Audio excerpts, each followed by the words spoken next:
This podcast is recorded on the lands of the Wurundjeri people of the Kulin Nations. We pay our respects to the traditional custodians of this country and elders past and present. We extend our respects to any First Nations, Aboriginal and Torres Strait Islander people joining us today.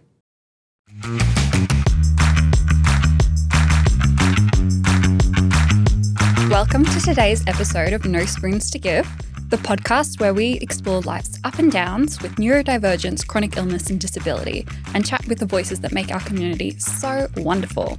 Larissa, how are you going today? I am going swimmingly. I'm going very good. I'm caffeinated. I'm ready to go. And I'm super excited for this episode. So today, Larissa and I are going to be talking about a few topics that we haven't chatted about yet. We are going to be chatting a bit about friendships, our diagnosis, first reactions, and the impacts that our health conditions have had on our lives in a day-to-day way. So we're really excited to dive into these topics with you and chat just a little bit more casually about what it's like for us. Absolutely. And we've done like an intro episode together and I feel like we've only really skimmed the surface, and we do talk about these things in our day-to-day work, but we've never actually sat down and got into the nitty-gritty of it and talked about our experiences with diagnosis and how our conditions affect our day-to-day. So we're going to go a little bit deeper today. Very exciting. So do you have a recommendation for me today, Larissa? I do. My recommendation for today, it's called The Blind Sea. It's a documentary. It's now on Netflix, but it's across a few other platforms. And it's featuring Matt Forston. He is a Paralympian and 4 times world champion blind surfer.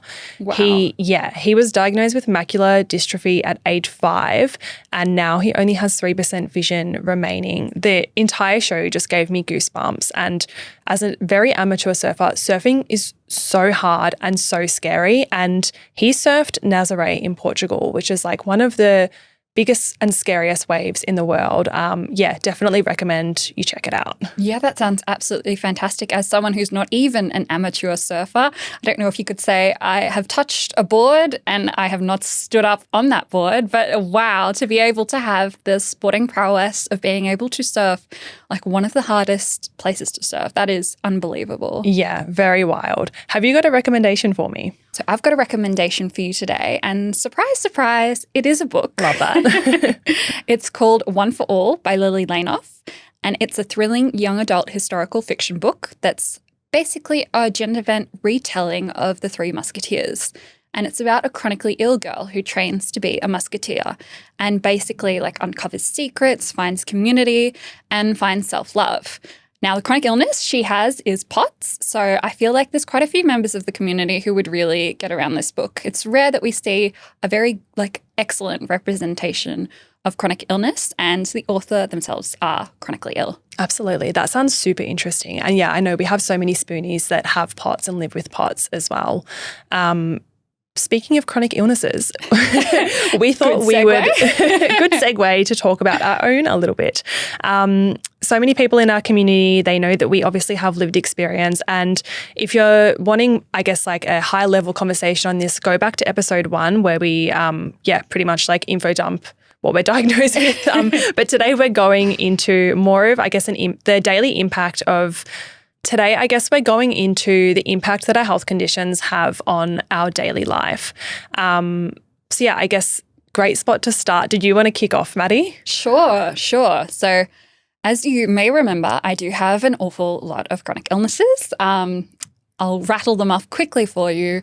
ME/CFS, fibromyalgia, long COVID, Raynaud's, and then a few others that are a bit undiagnosed that I won't unveil on this podcast, but they are definitely potentials. And all of those affect me every single day. I want to say maybe every single minute of every single day. But it can ME/CFS and long COVID has a significant impact on my energy levels. So that means that I am running really low on energy all the time. So when I go to sleep, I do not feel rested when I wake up. I usually feel like I've been crushed by a truck. That from the start, you start off with a pretty significant impact on your day. Yeah. That's so hard. And it's so can you remember a time where you were when you had full energy and full capacity? Because I know you've had your chronic illnesses for quite a long time, but like something that I do is I think of like my younger self and I'm like, oh my God, I had so much energy and how did I do all these things? And yeah, it is really hard to be operating at like a lower capacity and know that that's your new normal as well. Yeah, the new norm is really tough. I was first diagnosed when I was 15 and that's when I first got sick. So it is becoming harder and harder to remember a time when I did have a lot of energy, but I do have the faint memories of childhood where I did not exist on a tiny little low battery bar. But yeah, it's really interesting to kind of see the difference between what it's like just every day now and then once upon a time, what it was like. You know, I never thought about having to be like really careful with my energy because yeah, it was unlimited. Like a lot of people in the world. Yeah. And I find like having chronic illness and also neurodivergence too, you have to like pick and choose your battles as well. Like that's a big thing that I find with like work and socializing and friendship and like, yeah, I guess like really being mindful of it goes back to spoon theory. If you only have like 5 spoons a day, it's like, 1 spoon for like going about your morning, getting dressed. Let's be honest, it's like 3 spoons for your morning activities, depending on what you're doing.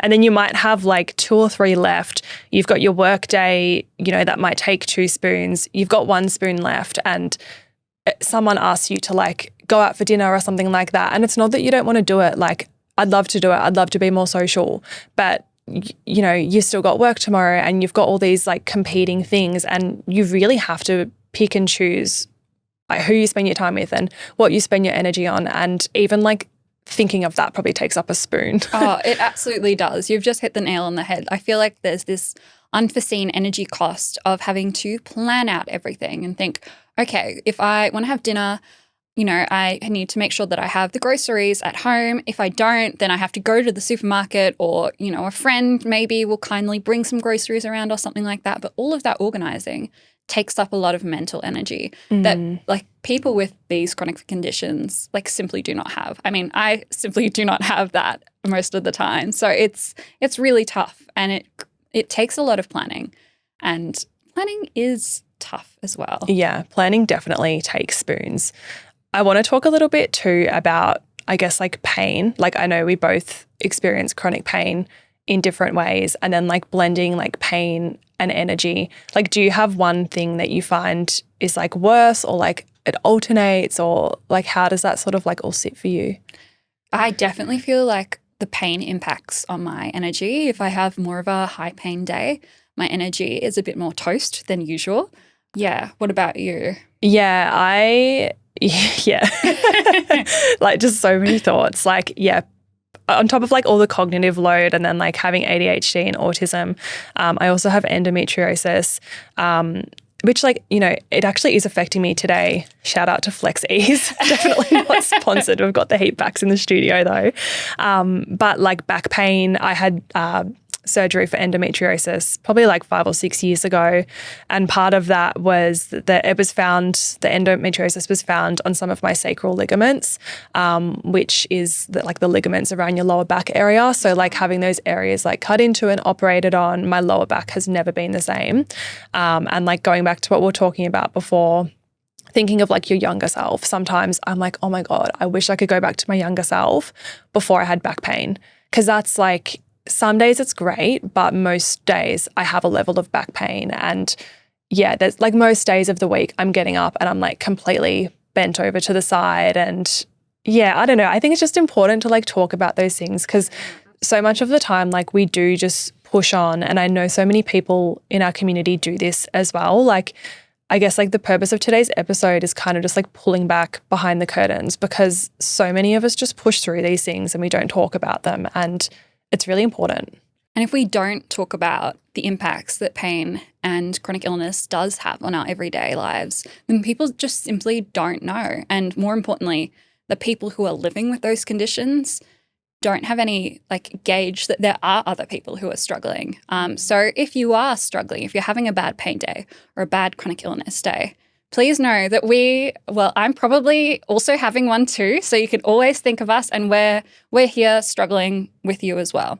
you're definitely not alone in this little community. I mean, big community. It feels little because we're so tight-knit, but this community is here for you, no matter what kind of day you're having. Absolutely. And that's one of the most beautiful things about our Spoonie community too, is like seeing people having hard days on Spoonie and just seeing everyone like rally around them and really support each other. And I guess not just in like an autism sense, but being able to unmask and not have to push on and pretend like everything's fine. I think it's just really beautiful. I really want to talk about diagnosis and first reactions and that type of thing. Like, it's so hard receiving a diagnosis. Sometimes it's not a shock because it's just like confirming what you already know. Yeah. What was it like for you, like first realizing or being diagnosed with chronic illness? Well, I was relieved at the time because it was between leukemia and random chronic illness. So I was like, I'm just glad that I don't have leukemia. Yeah. But like, obviously both are not great. But yeah, I was also, at the time, I was not as grateful as I should have been because I did not know how hard it was to get a diagnosis. But I was really lucky to have a GP who'd I'd had since I was little, who was able to diagnose me with ME. So I was really lucky in that example. Like, it only took about like 3 months or so for me to get diagnosed, which is really rare. So very lucky to have that. But yes, still not an amazing thing to have to live with. Yeah, for sure. What about you? Yeah, similar thing. Like, I guess I'll start off with my endometriosis. So that was something I was having like really painful periods all throughout school. It was university that it got really bad. And I remember I started tracking my pain. And I remember like looking back at a calendar of 30 days and there were only 2 pain-free days. Yeah, and like just seeing that on paper, I was like, oh, this is so much worse than I thought. And luckily at the time I was studying to be an osteopath. So I was sort of like across what pathways to go through to get the diagnosis I needed. Just like for reference, most people, to get diagnosed with endo, it takes 7 to 10 years on average. Wow. I got all of mine done in under a year, but even to just get that first GP appointment, like the first GP called me hysterical, which is like classic. And then, I saw a few different GPs and I pretty much sat down and was like, I think this is what I have. I want you to write this referral to this gynecologist that I want to see that specializes in this condition. Arranged all of that. It was all during COVID as well, so it was really hard. Had my surgery. So for endo, you have to be diagnosed at the moment by surgery. So you can't I think in really severe cases, you can get a scan and don't quote me on this, it's not medical advice, but most of the time you need a keyhole surgery to diagnose it. So after the surgery, I still didn't know, so I was recovering for a week and that whole week, I still didn't know if I had it. Oh, wow. So you've got like this situation where you're recovering, you're in lots of pain, you've had all these health professionals and surgeons and everything working on you, and the only thing I could think of was how embarrassing if I don't have it and I've caused all this trauma. Like anyone who's had endo knows like that feeling after the surgery, because it's not like you wake up and they tell you. You just have to wait until your follow-up appointment. And it's so unbelievably hard. Yeah, it was such a relief to have that diagnosis because, thankfully I wasn't faking it, which is a thing that so many people in our community struggle with. Like even I know people who have a diagnosis, sometimes they're like, oh, am I faking it? Am I faking my autism? Am I faking my ADHD? And it's just such a harmful narrative that we're quite often fed, and all of the shame that goes around that as well. It's it's a really hard thing. And then being diagnosed with ADHD and autism, so that's been the last couple of years. Same thing. Like if I look back at my 20s, it was a bit of a train wreck. I think a lot of people can relate to that. That's okay to have a train wreck 20s. Yeah, like I just look back at certain things and I'm like, oh God, like and so much of it, I still have a lot of shame around like trying to start businesses. And obviously like it's so clear now I was chasing dopamine and saying I'm doing different things and not following through, and everyone in my life being like, oh, you're doing this job now and you're doing that. And it does feel very shameful to me, but now I understand why it was like that. And I'm starting to like slowly like deal with that. But yeah, being diagnosed with ADHD, I know it can be very expensive in Australia, like upwards of a couple $1,000, long wait times. I did wait 8 months, but I was very lucky to be diagnosed very quickly. For me, it was quite a simple process. I did some questionnaires and it was kind of like he took one look at me and was like, yeah, like, yeah. And then as that psychiatrist got to know me a bit better, I did some more questionnaires and we had more chats, and there was like autism picked up. And the way he explained it to me was the autism is kind of like there's not medication for that. It's kind of like who you are and sort of like your neurotype, and put yourself in situations where you feel comfortable and that kind of thing. But the ADHD was like, medication and strategies. So yeah, that's kind of my diagnosis journey. And I feel very privileged and grateful that I do have a diagnosis for the conditions I have, because I know for lots of people it's not accessible. And also, like, just wanted to touch on self-diagnosis can be very valid as well. Yeah, it absolutely can. Getting a diagnosis can be inaccessible in so many ways. Yeah.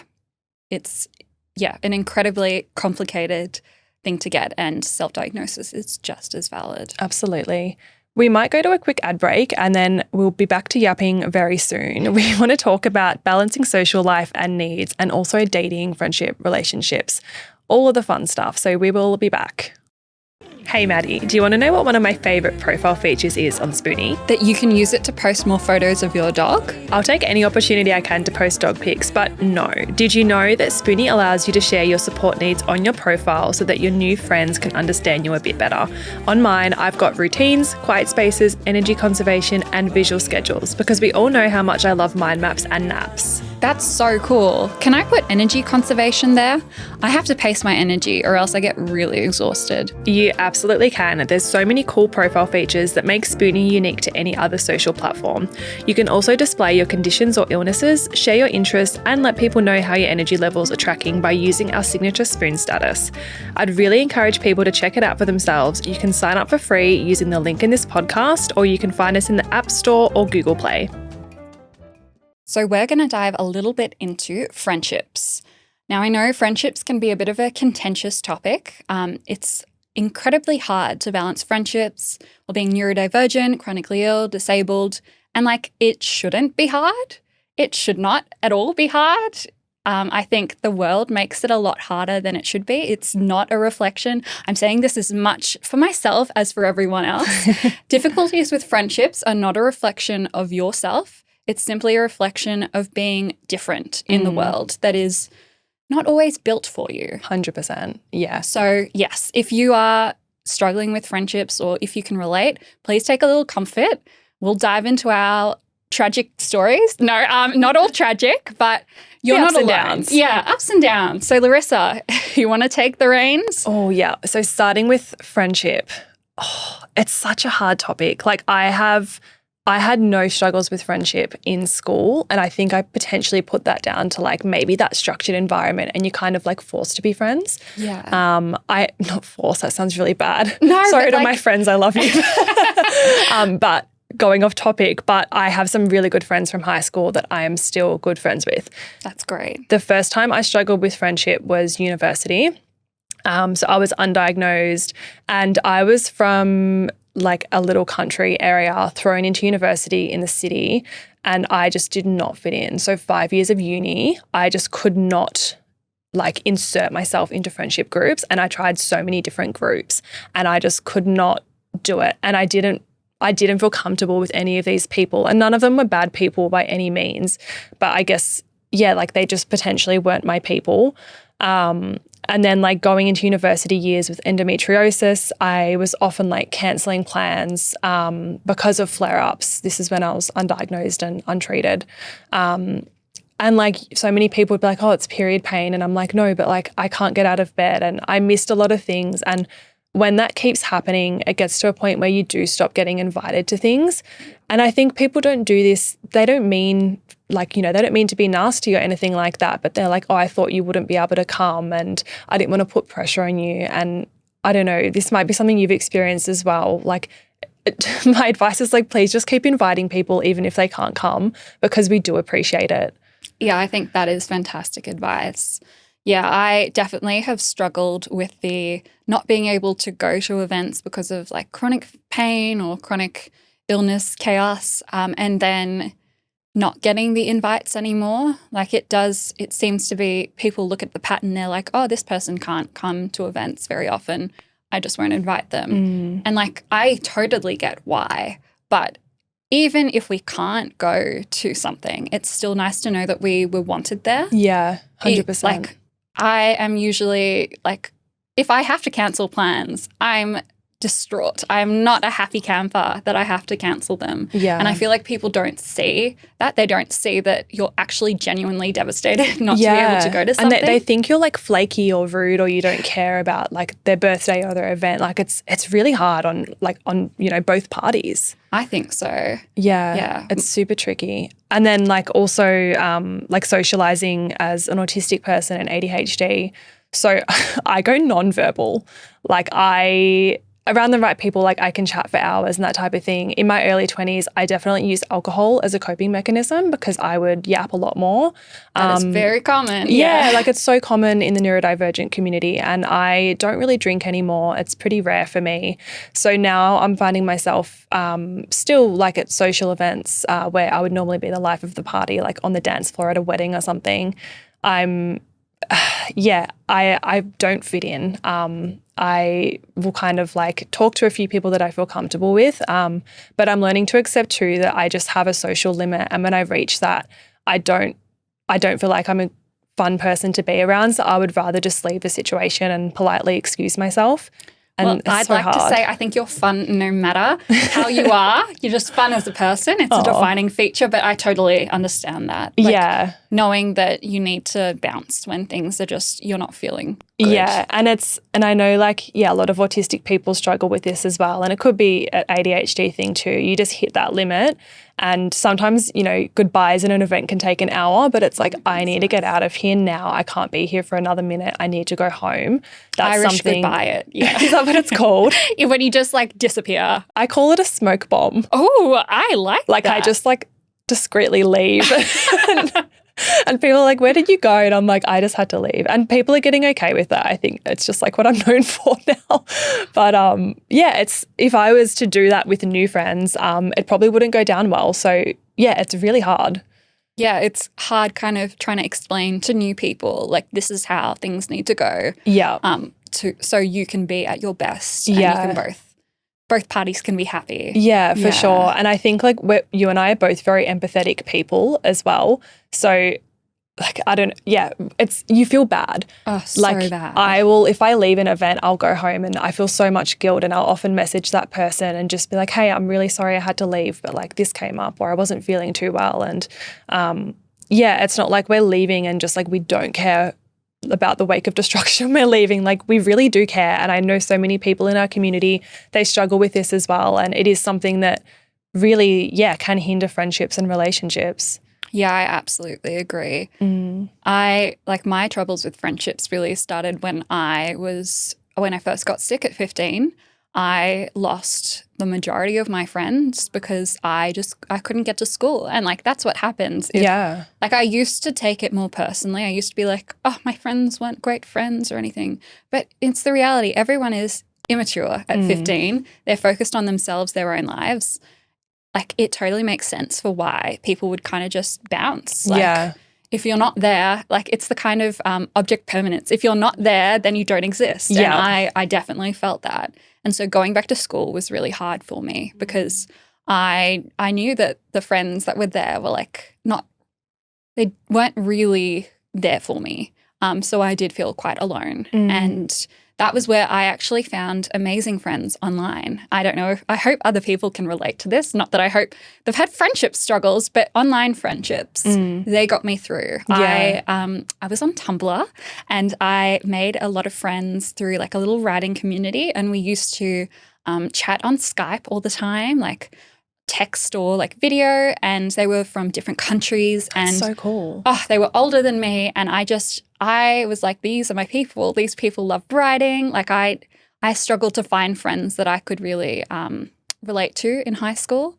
So it was like I first got the taste of like the people that were for me, and I was like, this is the best. And I still have them on like my social media and stuff like that now. That's awesome. I know. How cool is that realization too? Like often when you leave high school and you start like finding out who you are and finding like the right people, and just like it just clicks. Like socializing doesn't feel as hard. And I think like particularly for our community, online communities are so important, especially right now with everything going on in the world. But for a lot of people, online connection is like potentially their only form of connection. And with like algorithms and different things, it's almost like finding like Spoonie Match, for example. Yeah. It's like finding like your exact people straight away without having to try and like physically walk down the street and find them. Like I do think online connections is such a beautiful thing. And yeah, even better if you can bring them into your real life and have those connections. I think it's a really valuable way of finding your people. Exactly. It beats like walking down the street, banging a saucepan saying, hello, chronically ill people, where are you? I want to be your friend. Literally. Which is what I would have reverted to do if I didn't have Tumblr at my disposal. And I knew in high school that university was going to be where I found people who I could connect with and who liked the things that I liked, and we got along. And luckily I was so right. I also did a creative writing degree, so lots of similar brains to me bobbing around in that university classroom. So it felt like, hey, there's people like me out there. High school kind of sucked, but hey, things are going to get better. And they did.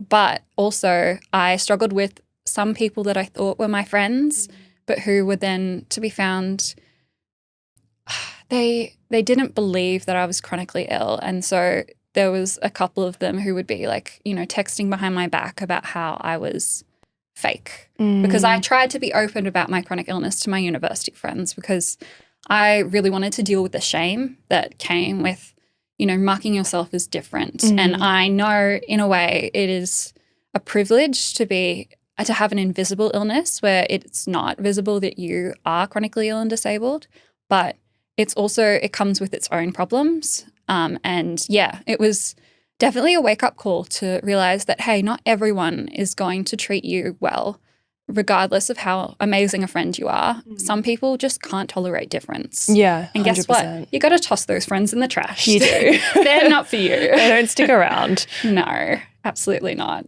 I want to talk to you as well about dating and relationships because this is something that comes up in Spoonie so often. Yeah, absolutely. Like friendships are so hard, but dating. Oof, dating. It is tough. I know that you have successfully found someone who is like your perfect pair, like your brains match together. Not that everyone needs to be diagnosed with the same conditions to be a perfect pair, but I know that you and your partner are very happy and you have amazing strategies of like how to both like make the most of your life without letting all the negativity of like the problems that come with neurodivergence. Yeah, for sure. And I haven't been in the dating world for a long time. Like we've been together for most of my 20s. Very happy relationship, both neurodivergent. We, get along swimmingly. One of the really interesting things that my psychiatrist said to me is looking back at the train wreck that has been my 20s, and it's still not over. It's getting better. But all of those inconsistencies and like chopping and changing in my life, he found it quite interesting. He's like, your one consistency has been your relationship. And like knowing now that my partner is also neurodivergent, and it was just interesting. He was saying that neurodivergent brains typically find each other and work best together. And I feel that so strongly in my relationship. And I would be terrified going into the neurotypical dating world. It is a bit scary out there. Yeah. I won't lie. Yeah. I've had my time in the dating world. I'm still there, in and out. It is not an easy place to be, especially when you're chronically ill, disabled, neurodivergent. Like there's a lot to be dealing with. Yeah. And then there's so many things like, when do you disclose that you are chronically ill, disabled, neurodivergent? Like, do we talk about access requirements like straight off the bat? Do we just like let the charm of my personality win you over before I toss all of the fun parts of my life at you. It's so hard to think about all of that. It's so hard. It's so hard. But I totally kind of empathize with what you said about how neurodivergent brains kind of find one another, because the best relationships that I've had and the closest friendships that I've had have been with neurodivergent people. And I just feel like I'm not looking for these people. I'm not like sticking labels on people being like, that's my person, I'm going to hunt them down. That's a bit scary. No, it's just, I don't know, you get drawn to someone else. Yeah. And especially like it takes a while for me to truly feel like I can be myself around someone. I'm super good at putting on an act, but it's a relief to like take that act slightly off and being able to reveal your true self. For sure. I only feel comfortable doing that. Most of the time it's been around other neurodivergent people. Interesting. So, yeah, it's like, of course, if I can't feel like I can open up and be myself, how far am I going to get in a relationship? Yeah. So, And then it's also like true, is that relationship based on like a version of yourself that isn't even real, and you have to like keep that up and Exactly. Yeah. Exactly. It's hard. so unbelievably tough. And Yeah. I know that luckily I don't feel as alone in it, because I know that other people have struggled. Shout out to anyone who shared their struggles on Spoonie. You're helping me through. And I do think it's something that we need to keep talking about, because there's not enough conversations about dating and, you know, navigating life when you are dealing with so many other things on your plate. yeah, It's tough. it's like, a lot. It's like the last thing you want to deal with, but it's also something that's so important. So, For sure. yeah. We don't have the answers. Could give you a proper answer, like a strategy, but I do not. No. We'll be muddling along together. That's it. I've thoroughly enjoyed this yap today. I feel like we need to make it a regular segment. Same. I love talking to you. I feel like every It's single so time I fun. do, I get to know you a little bit better. It's so just, nice. It's so nice to feel comfortable enough to open up about these topics. Yeah, it's so lovely. I've thoroughly enjoyed it. Thank you so much. Thanks, Maddie. And Until thank next you for time. listening as well, everyone. Thank you so much, guys. This podcast is brought to you by Spoonie, a safe space for neurodivergent, chronically ill and disabled people to make friends and find support. Spoonie is the world's very first social app designed with accessibility at its core. If you like this episode, it would mean the absolute world to us if you could hit subscribe or share it with a friend. If you'd like to join our Spoonie community, you can download the app on the App Store or via Google Play. And if you'd like to keep up to date with us on social media, you can follow us via the links in the show notes.